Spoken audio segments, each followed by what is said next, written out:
Il est tellement grand. On va lui demander une chaise. Non, ou bien tu peux t'asseoir sur la table si on demande à l'autorisation exceptionnelle. Ouais. Ça vous dérange pas? Là c'est mieux là. Voilà. Maintenant je peux me regarder, ça va. C'est bon, 581. Bonjour, présentez-vous. Madame Cécile Kienge, chef de la mission d'observation de l'Union européenne. Alors, madame, quel est le constat après avoir visité quelques bureaux de vote? Oui, je dois dire que je pars d'une observation sur le terrain de la part de la mission d'observation de l'Union européenne de 44 bureaux de vote. Je rappelle que notre mission a 100 observateurs sur le terrain, donc de courte durée, de longue durée, mais on a aussi associé des diplomates à l'intérieur de cette délégation, cette mission d'observation. Et qu'est-ce qu'on a vu du matin jusqu'à présent? On a observé la première phase, c'est l'ouverture. Donc l'ouverture sur 44 bureaux de vote, qui est l'échantillon qui nous a été transmis par nos observateurs. 70% des bureaux ont ouvert à l'heure. Et les 30% qui n'ont pas ouvert à l'heure, ils ont ouvert de toute façon dans les 5 et 30 minutes qui suivaient. Ce retard, dans quelques cas, était dû au retard dans l'acheminement du matériel ou bien dans l'arrivée soit des délégués, des assesseurs et dans le bureau de vote. Je dois dire que globalement, tout est en train de se dérouler dans le calme, du moins pour ce qui regarde l'observation de nos observateurs directement sur le terrain et des 44 bureaux de vote. Mais on sait qu'il y a eu quelques incidents de gauche à droite et dans la nature on pourra spécifier tout ça, c'est-à-dire on contrôle, on regarde et durant la journée, de toute façon, on peut en savoir un peu plus.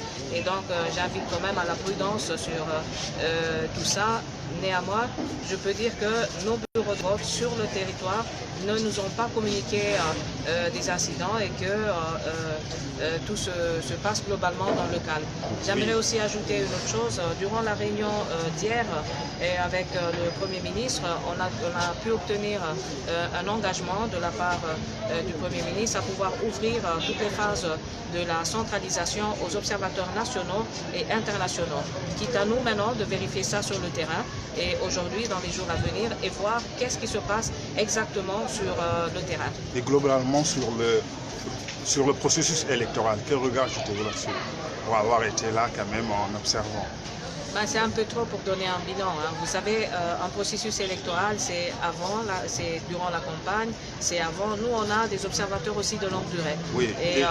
Et donc, c'est un peu tôt. Donc, il faut quand même attendre Jusque-là, est-ce que les conditions... Nous sommes dans un contexte compliqué, dans un contexte difficile, où le rôle même des observateurs internationaux a été très important dans des cadres de concertation et où la situation pouvait changer d'une minute à l'autre. Et donc, tout change, une élection n'est pas la même. C'est pourquoi j'invite encore une fois à la prudence. C'est un peu trop tôt pour pouvoir donner un bilan. Oui, mais jusque-là, est-ce que les conditions, selon vous, sont réunies pour des élections transparentes et crédibles?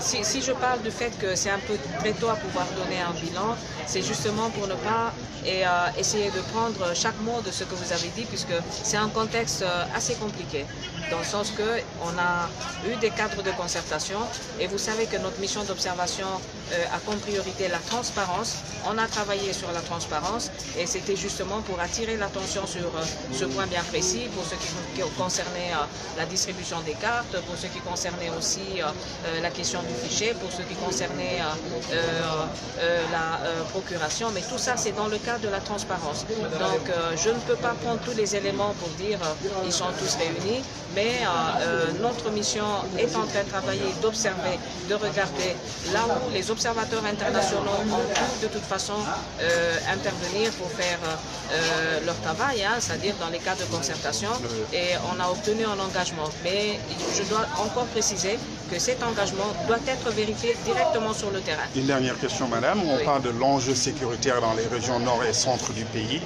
Quelle est jusque-là votre appréciation par rapport à cette question sécuritaire? Oui, la question sécuritaire, c'est un grand défi pour le Mali. C'est un grand défi et je crois que même ces élections se passent dans un contexte assez compliqué. Et notre mission d'observation est là, donc je me suis rendue à Mopti il y a quelques jours pour regarder justement la situation sur le terrain, s'il y avait un plan de sécurisation. Donc le plan de sécurisation, il faut le dire, hein, ça part premièrement des autorités maliennes, mais ensemble avec d'autres forces internationales.